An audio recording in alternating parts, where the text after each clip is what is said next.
तो उसमें क्या होता है, लाइट ये इंसिडेंट रे आई, ये स्ट्रेट जानी चाहिए थी but it bent towards the normal. Why it bent towards the normal?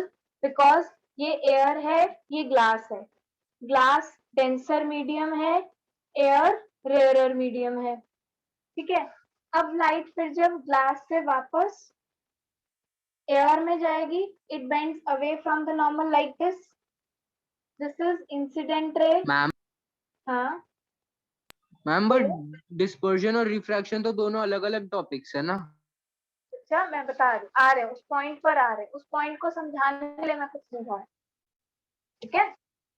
तो अब क्या हुआ था देखो, जब ये दोनों फेजेस पैरेलल थे तब क्या हुआ था, ये इंसिडेंट रे थी और ये इमर्जेंट रे थी, ये दोनों पैरेलल थी. सिर्फ और सिर्फ क्या हुआ था, लेटरल डिस्प्लेसमेंट हुई थी. तब क्या हुई थी, लेटरल डिस्प्लेसमेंट की मतलब because of glass slab incident ray यहाँ से आते आते यहाँ से निकली है, यहाँ से यहाँ अपने पाथ से यहाँ से यहाँ डिस्प्लेस हो गई. इसको हमने बोला था लेटरल डिस्प्लेसमेंट. राइट, ये समझ में आया.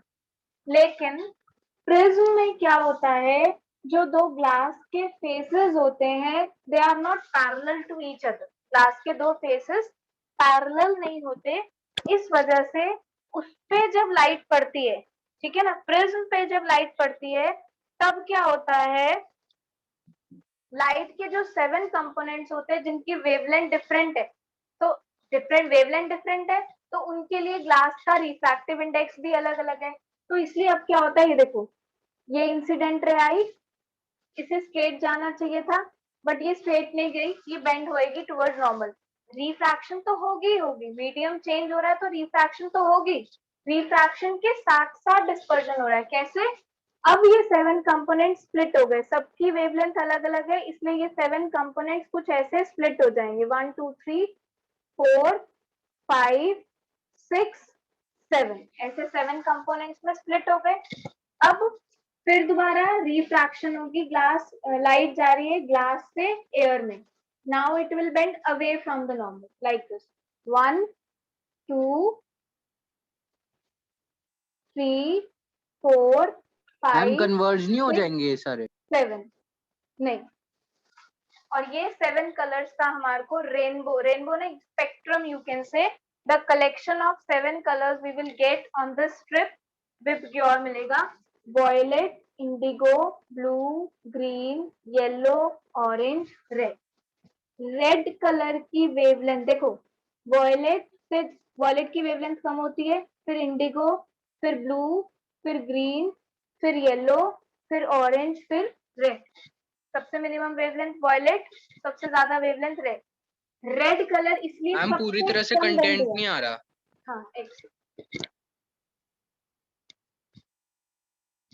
रेड कलर सबसे कम बेंड हुआ है, हल्का सा ही बेंड हुआ है, और वॉयलेट सबसे ज्यादा बेंड हुआ है क्योंकि वॉयलेट की wavelength minimum. Red has the maximum wavelength, therefore it deviated the least, and violet has minimum wavelength,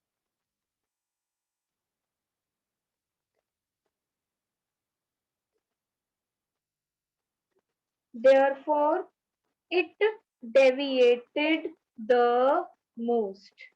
तो अब क्या हुआ, ड्यू टू प्रिज्म लाइट के जो अलग अलग कंपोनेंट्स थे जिनकी वेवलेंथ अलग अलग थी, वो अलग अलग डिग्रीज पर अलग अलग एंगल्स पर क्या हो गए, बेंड हो गए. एंड दिस बेंडिंग या splitting of white light into its 7 components, that is called as dispersion of light. white light का अपने 7 components में split हो जाना, इसको हम बोलते हैं डिस्पर्जन ऑफ लाइट. बट वो ग्लास स्लैब में क्यों नहीं होता, क्योंकि दोनों फेसेस पैरेलल होते हैं, तो जो अलग अलग वेवलेंथ की लाइट्स भी हैं वो भी सेम डिग्री पर ही बेंड होती है. बट क्योंकि प्रिज्म में दोनों फेसेस पैरेलल नहीं होते, they are at some angle to each other, that's why अब डिफरेंट कंपोनेंट जिनकी वेवलेंथ डिफरेंट है, they deviate differently, they deviate at different angle. The component having the minimum wavelength deviates the most, and the component having the maximum wavelength deviates the least, and that's why they get split up into the 7 components, and this collection of 7 components is called as spectrum. Is that clear? Yes ma'am. पूरा अच्छे से समझ में आया? ये ऐसे नहीं बनाना अपनी मर्जी से कि कहीं भी बना दो। बच्चे क्या करते हैं, ऐसे बनाते हैं। ये ऊपर कैसे चला गया? हमारे को झाड़ू नहीं बनानी, हमारे को पूरा स्प्लिट करके दिखाना है कि ये लाइट बेंड हो रही है। ओरिजिनल पाथ ये था, ओरिजिनल पाथ से बेंड हुई, रिफ्रैक्शन। सेकेंड टाइम फिर रिफ्रैक्शन हुई, फिर बेंड हुई अवे फ्रॉम द नॉर्मल, पहले टुवर्ड्स द नॉर्मल। तो वो प्रॉपर दिखना चाहिए 2 बारी बेंड, ठीक है ना? तो रिफ्रैक्शन तो हो ही रही है, रिफ्रैक्शन के साथ डिस्पर्जन हो रही है। स्क्रीनशॉट ले लो। अब रेनबो बताती हूँ। मैम बस 1 मिनट नोट कर रहा हूँ। ठीक है।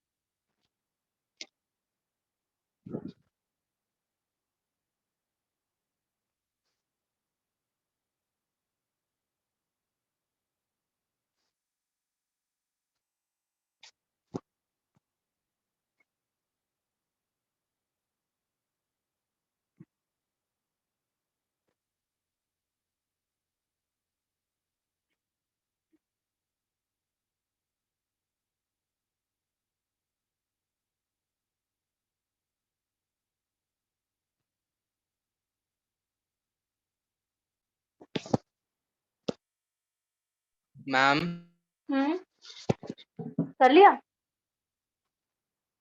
मैम आपने कोलॉइडल सॉल्यूशन वाला भी एक वो आपने एक टॉपिक बताया था।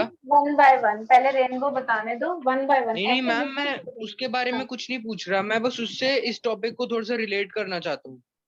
नहीं, वो स्कैटरिंग है, ये डिस्पर्जन है। स्कैटरिंग में लाइट फैलती है डिफरेंट डायरेक्शन में, इसीलिए ही कह रही हूँ कि मत लिंक करो। मैं 1 बाय 1 जब एक्सप्लेन करूंगी तो ज्यादा बेटर समझ में आए। दैट्स व्हाई मैंने Okay, सीधे डाउट्स नहीं, मैंने पूरा टॉपिक ही कराया है, बिगिनिंग से टॉपिक कराया है, बीच में से डाउट्स नहीं ले रही मैं सिर्फ। अब रेनबो क्या होता है? जब बारिश के बाद, जब after rainfall water droplets air में इस तरह से सस्पेंडेड होते हैं, ठीक है? और अगर सामने से सनलाइट पड़ती है तो क्या होता है? ये देखो, ये लाइट आई, एक बारी होता है रिफ्रैक्शन, ये रिफ्रैक्शन हुआ, रिफ्रैक्शन भी होगा, देखो लाइट थोड़ी सी बेंड भी हुई, और डिस्पर्जन भी हुआ। 1 2 3 4 5 6 7 7 कंपोनेंट्स। अब फिर दोबारा अब होगा टोटल इंटरनल रिफ्लेक्शन, यहीं से यहीं जा रहा है, सेम मीडियम में ही रिफ्लेक्शन।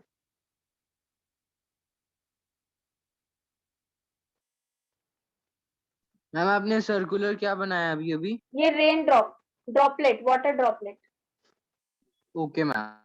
तो देखो यहाँ पर क्या हुआ, रिफ्रैक्शन हुआ जब मीडियम चेंज हुआ एयर से वाटर के अंदर। ये जो क्या होता है, after rainfall the water droplets, the rain droplets are suspended in the air. These tiny water droplets behave like prism. ये tiny water droplets भी एक तरह के प्रिज्म की तरह बिहेव करती है, क्योंकि इनके भी 2 फेजेस पैरेलल नहीं है एक दूसरे।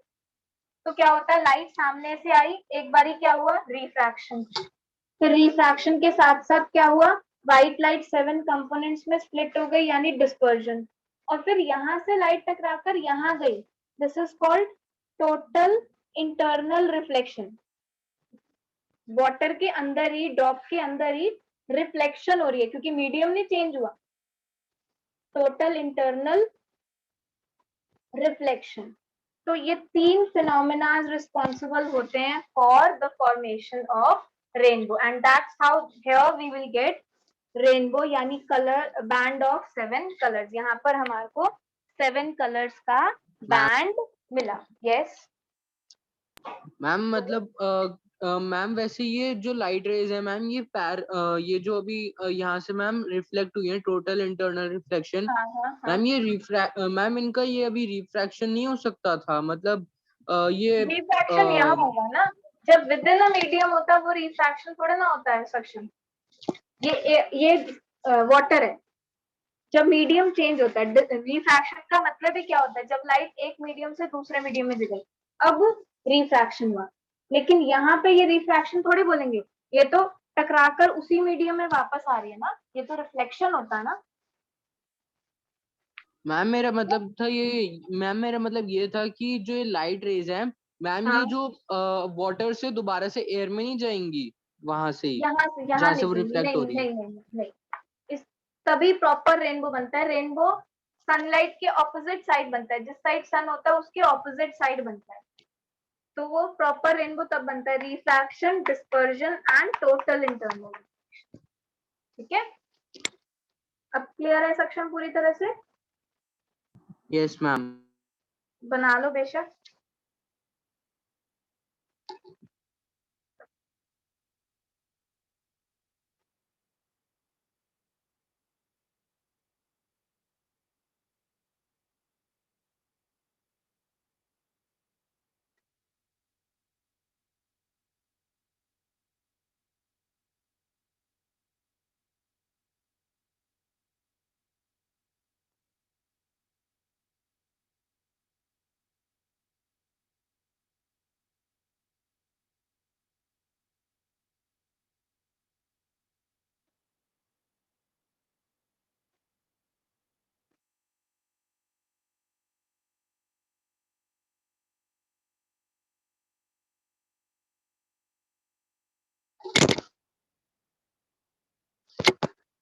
कर दूं रब?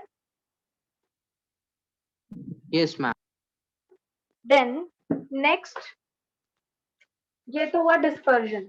डिस्पर्जन की वजह से रेनबो बनता है, ठीक है ना। डिस्पर्जन की वजह से रेनबो बनता है। डिस्पर्जन की वजह से आपने देखा होगा कि जब बारिश के बाद या मान लो कोई फ्लोर पे ऑयल गिरा हुआ है, वहां भी ऐसे हमें रेनबो रेनबो जैसा थोड़ा थोड़ा फील होता है, दिखता है, क्योंकि एक्चुअली वो सारा डिस्पर्जन है। ठीक है, तो डिस्पर्जन में सिर्फ व्हाइट लाइट 7 कंपोनेंट्स में स्प्लिट होती है।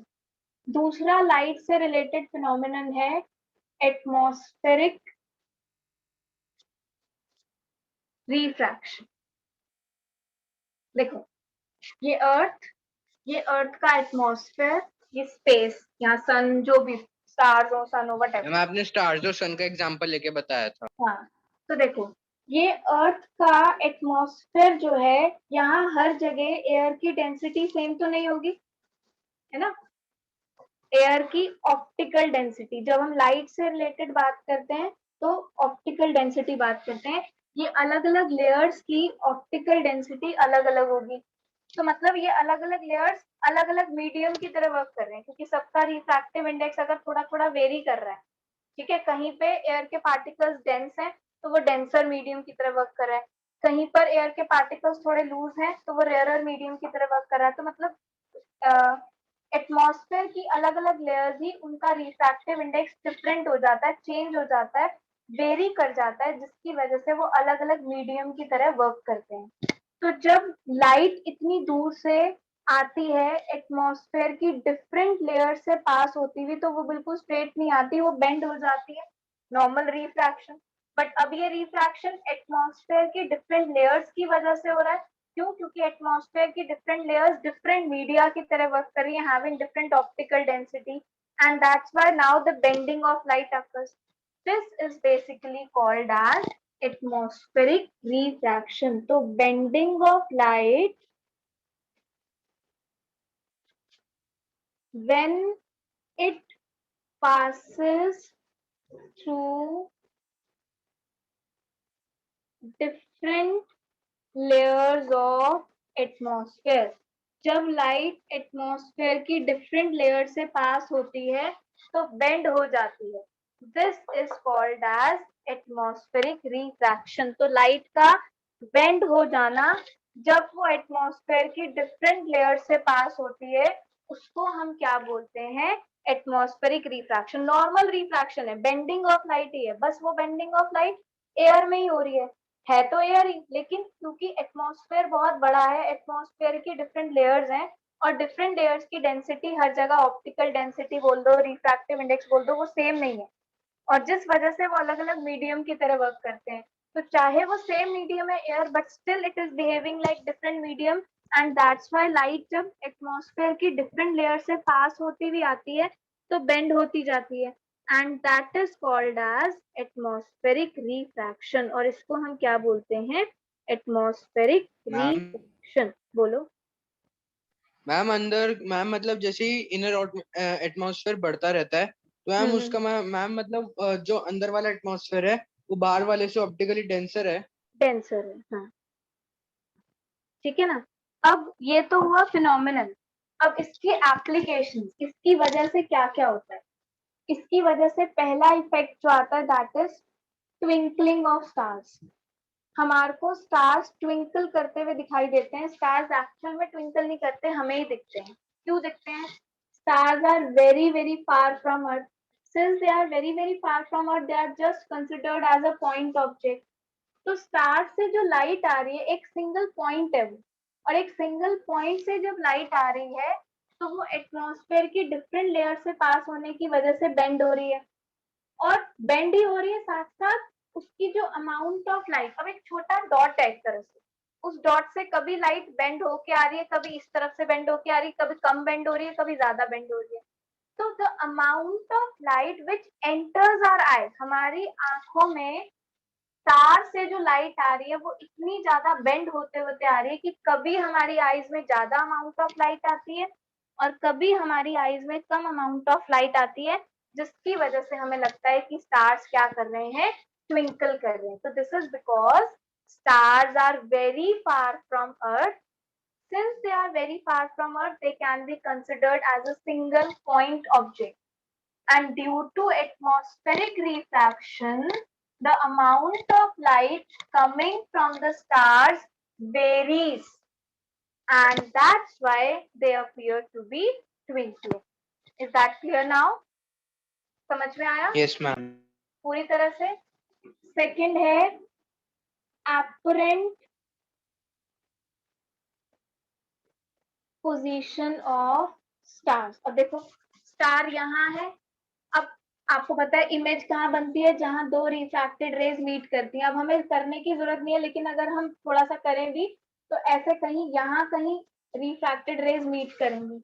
तो स्टार यहाँ है बट हमें यहाँ दिखेगा, तो स्टार हमें एक्चुअल पोजीशन से हायर पोजीशन पे दिखते हैं, again because of atmospheric refraction, क्योंकि light coming from the stars bend due to atmospheric refraction. Therefore, the apparent image, this is actual star, this is the apparent image of stars. Due to atmospheric refraction, the apparent image of star appears to be at higher position than its actual position. Okay, that's why stars appear at higher position than the actual position. तो यहाँ पर भी reason आएगा because of atmospheric refraction. ठीक है, आगे बढ़ू, आगे बढ़ू। मैम एक मिनट मैम बस नोट कर। अच्छा ठीक है,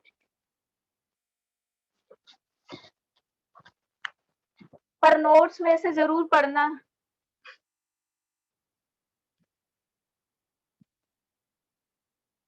ओके मैम।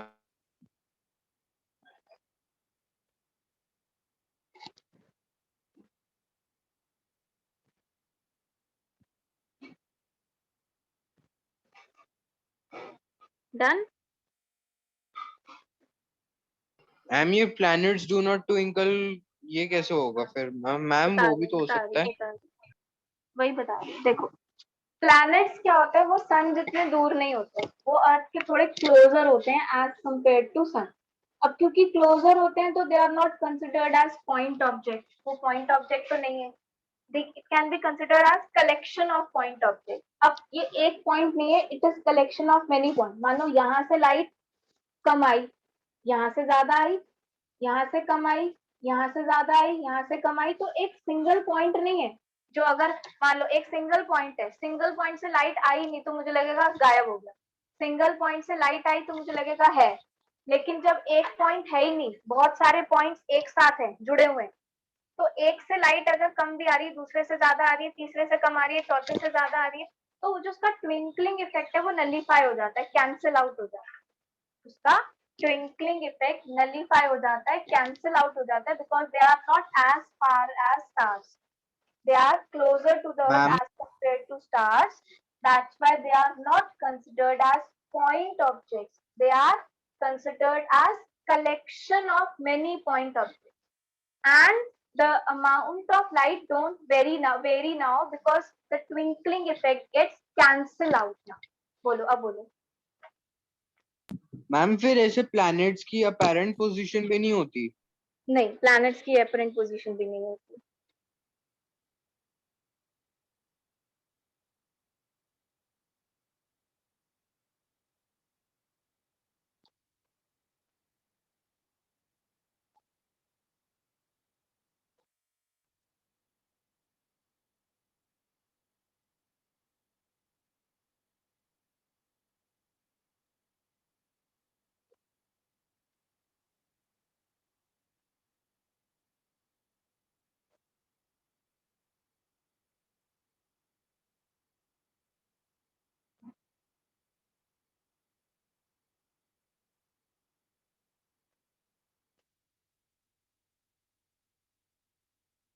Ma'am done. अच्छा ठीक है.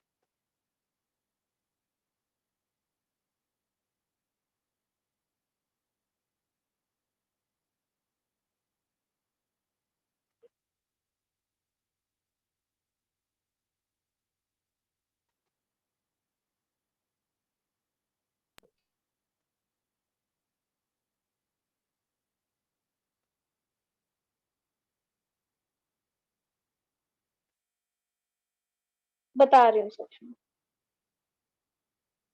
क्या मैम? बता रही हूँ नेक्स्ट टॉपिक.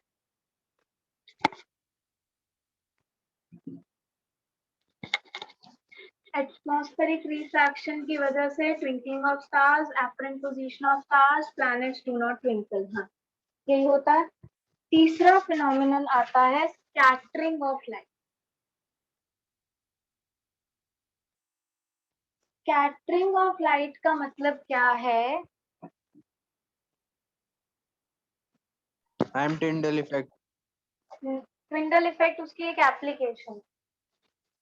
कभी भी जब पार्टिकल्स थोड़े लार्ज होते हैं, ठीक है, तो क्या होता है, लाइट जब उन पार्टिकल से टकराती है तो डिफरेंट डिफरेंट डायरेक्शंस में स्प्रेड हो जाती है. तो this spreading of light into different directions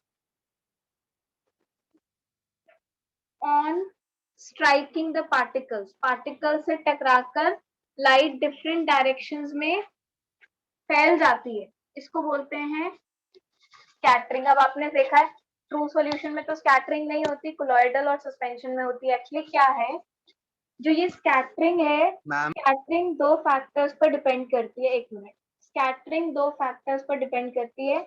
पहला, साइज ऑफ पार्टिकल्स. अगर बहुत छोटे पार्टिकल्स हैं तो वो सिर्फ कम वेवलेंथ की लाइट को स्कैटर कर पाएंगे, ज्यादा वेवलेंथ की लाइट को स्कैटर नहीं कर पाएंगे. ठीक है ना. तो मतलब एक तो पार्टिकल्स का साइज मैटर करता है. जैसे ट्रू सॉल्यूशन के पार्टिकल्स का साइज बहुत छोटा होता है तो वो लाइट को स्कैटर नहीं कर पाते. दूसरा, वेवलेंथ ऑफ लाइट. लाइट की वेवलेंथ पर भी डिपेंड करता है. कैसे? इसमें भी वही है, violet is scattered the most. सबसे ज्यादा जो स्कैटर होता है वो कम वेवलेंथ की लाइट होती है. वॉयलेट सबसे ज्यादा स्कैटर होती है.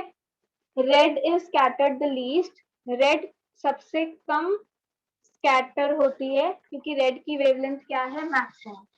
तो अब ट्रू सॉल्यूशन के पार्टिकल्स छोटे होते हैं इसलिए लाइट उनसे टकराकर सीधी चली जाती है without any scattering. But colloidal और सस्पेंशन के पार्टिकल्स लार्ज होते हैं इसलिए लाइट जब उनसे टकराती है तो डिफरेंट डिफरेंट डायरेक्शंस में स्प्रेड हो जाती हो जाती है. बोलो क्या कह रहे थे? मैम ये मेरे को ना थोड़ा सा ना टॉपिक से ना मैम अलग पूछना था. हाँ बोलो. मैम आपने 9th में पढ़ाया था वो ट्रू सॉल्यूशन, कोलॉइडल सॉल्यूशन और सस्पेंशन के बारे में. मैम मैं ये पूछ रहा था कि ट्रू सॉल्यूशन के पार्टिकल्स तो बहुत छोटे होते हैं, तो क्या हम हाँ. उनको वो माइक्रोस्कोप के अंदर देख सकते हैं? नहीं, मतलब बहुत स्ट्रॉन्ग पावरफुल माइक्रोस्कोप चाहिए. ठीक है ना, मतलब नॉर्मल माइक्रोस्कोप से नहीं. ठीक है सक्षम, ये समझ में आ गया आपको? मैम बस लिख रहा हूँ।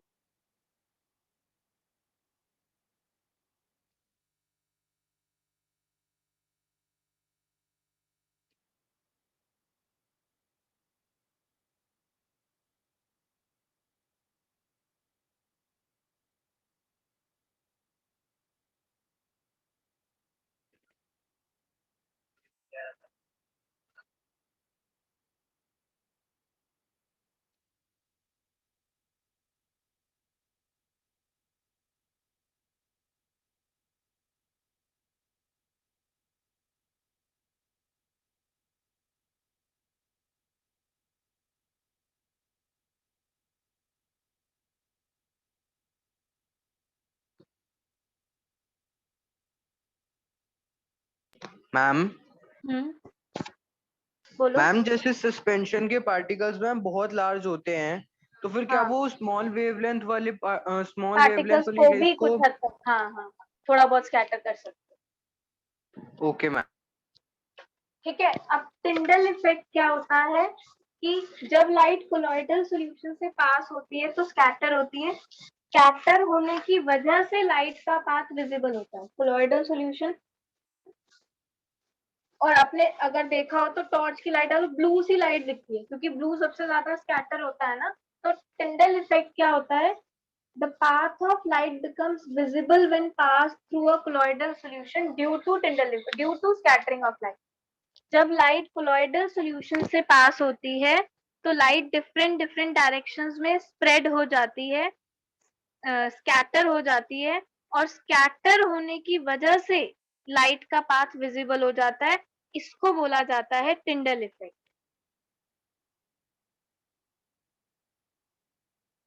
समझ में आई बात?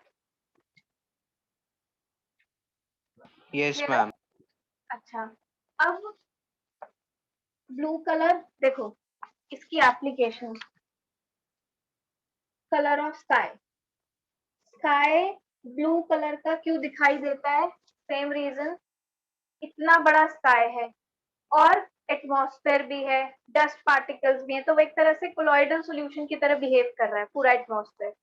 लाइट जो स्काई से आ रही है, ब्लू लाइट सबसे ज्यादा स्कैटर होती है क्योंकि उसकी वेवलेंथ क्या है, मिनिमम।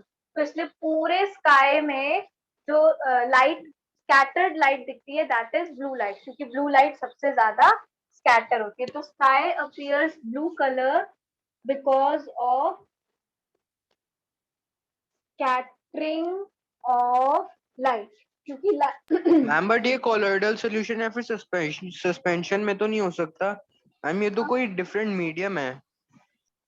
एटमॉस्फेयर है ना, एटमॉस्फेयर में डस्ट पार्टिकल्स होते हैं, एयर के पार्टिकल, मतलब डिफरेंट गैसेस के पार्टिकल्स होते हैं, बहुत सारी सस्पेंडेड पार्टिकल्स होते हैं ना, वो कोलॉइडल सॉल्यूशन की तरह ही तो बिहेव कर रहा है। Because of scattering of light, since blue has minimum wavelength, क्योंकि ब्लू कलर की वेवलेंथ क्या होती है, minimum, therefore it gets scattered the most, इसलिए पूरा स्काई हमारे को ब्लू कलर का दिखाई देता है। ठीक है ना? अच्छा, स्पेस, अगर हम मान लो स्पेस में चले जाएं, वहां से हम स्काई को देखेंगे तो ब्लू नहीं दिखेगा, है ना। फ्रॉम स्पेस स्काई हमारे को डार्क दिखता है क्योंकि तब कोई स्कैटरिंग नहीं हो, तब तो हम स्पेस में ही है ना, तब हम एटमॉस्फेयर के मैम वहां थ्रू से कोई नहीं लाइट देख, पास थ्रू नहीं कर रही होती। क्योंकि हम एटमॉस्फेयर के थ्रू नहीं देख रहे हो। स्कैटरिंग तो तब होगी ना जब एटमॉस्फेयर के थ्रू लाइट आएगी, जब लाइट एटमॉस्फेयर के थ्रू ही नहीं आएगी तो स्कैटरिंग भी नहीं होगी, इसलिए sky appears dark to astronauts. Sky appears dark to astronauts because no scattering takes place there.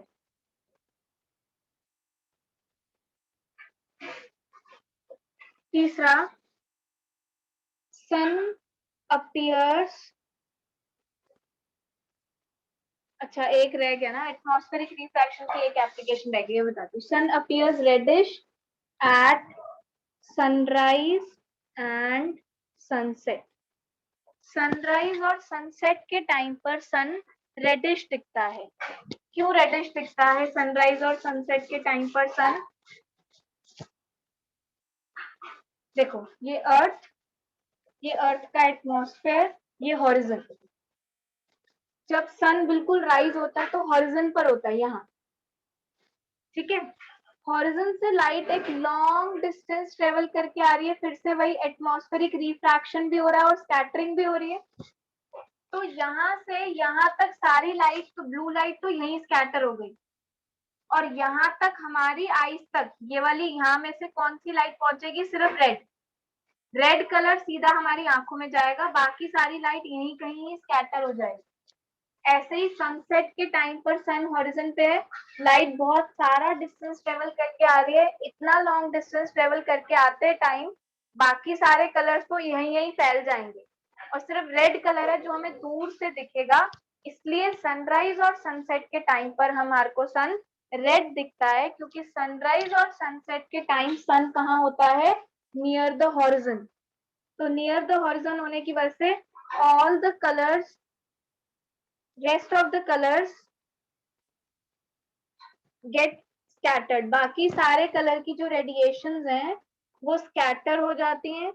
Only red light reaches our eye. सिर्फ रेड कलर की लाइट हमारी सन का बता रहे हो? पहुंचती है। हाँ हाँ, इसलिए सनराइज और सनसेट के टाइम पर सन रेडिश दिखता है। तो सनराइज और सनसेट के टाइम पर सन रेडिश क्यों दिखता है? क्योंकि स्कैटरिंग, सनराइज और सनसेट के टाइम पर सन हॉरिजन पे होता है, और हॉरिजन पे होने की वजह से उसको मैक्सिमम डिस्टेंस ट्रेवल करना होता है लाइट को, एंड मैक्सिमम डिस्टेंस ट्रेवल करने की वजह से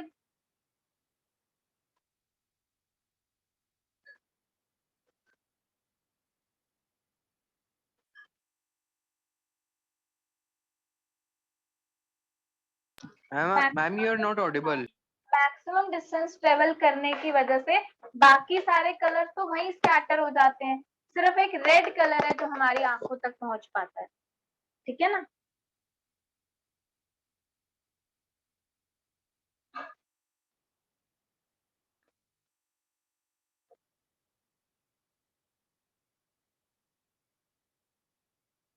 ठीक है सक्षम, नोट करो।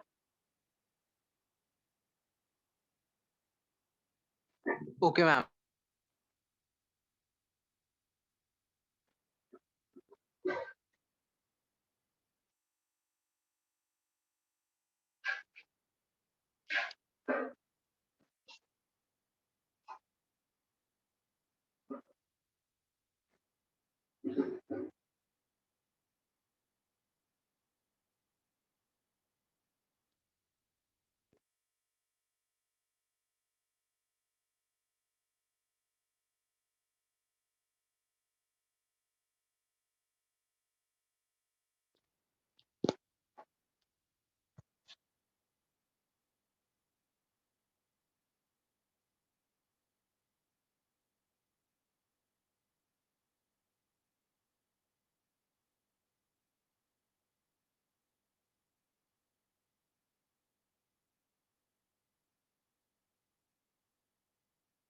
Ma'am done.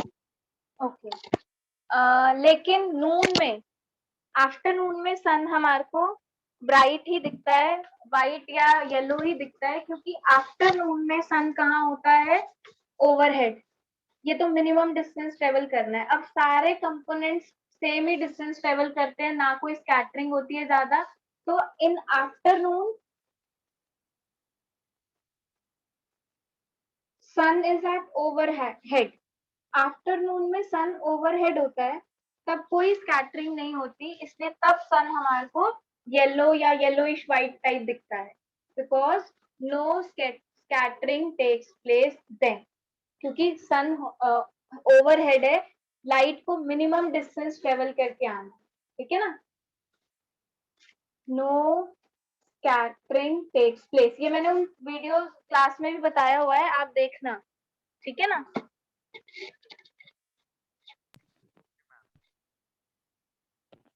संडे को मेटल्स एंड नॉन मेटल्स का टेस्ट है ना? क्या कह रहे हो? मैम इस संडे को मेटल्स एंड नॉन मेटल्स का टेस्ट है ना? लाइट, हाँ, मेटल्स और नॉन मेटल, सॉरी। हाँ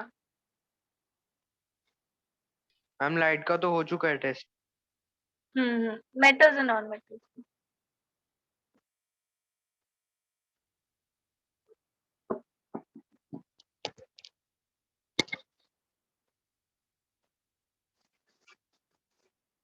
अच्छा एक रह गया था, advance sunrise and delayed sunset. Ma'am वो पढ़ लिया था मैम, वो मंडे वो? वाली रिकॉर्डिंग में। हाँ तो क्लियर है वो क्या होता यस है। मैम, वो मैं वही जैसे स्टार्स वाला था ना कि उसकी जो एपरेंट इमेज है वो कहाँ दिखती है, हॉरिजन से ऊपर, बिकॉज ऑफ एटमॉस्फेरिक रिफ्रैक्शन है वो अभी हॉरिजन से नीचे, बट हमें कहाँ दिखता है, हॉरिजन से ऊपर। मैम 2 मिनट्स अर्लियर दिख जाता है। हाँ हाँ हाँ, ऐसे ही सनसेट हो चुका है। और मैम वो भी 2 मिनट्स लेट तक दिखता है, वो सनसेट के बाद भी।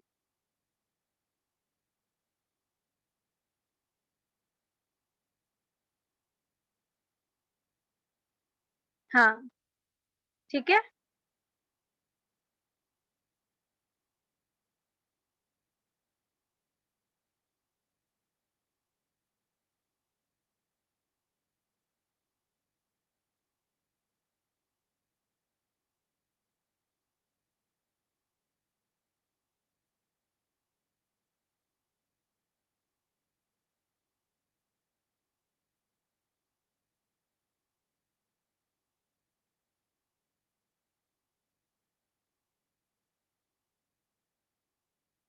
सक्षम ठीक है, और कोई डाउट पूछना है? No ma'am. ठीक है, फिर आज का सेशन यहीं पे एंड करते हैं। कल वाली क्लास तो अटेंड करोगे आप आई थिंक? यस मैम, कर लूंगा। ठीक है बेटा, आई एंड दिस सेशन नाउ।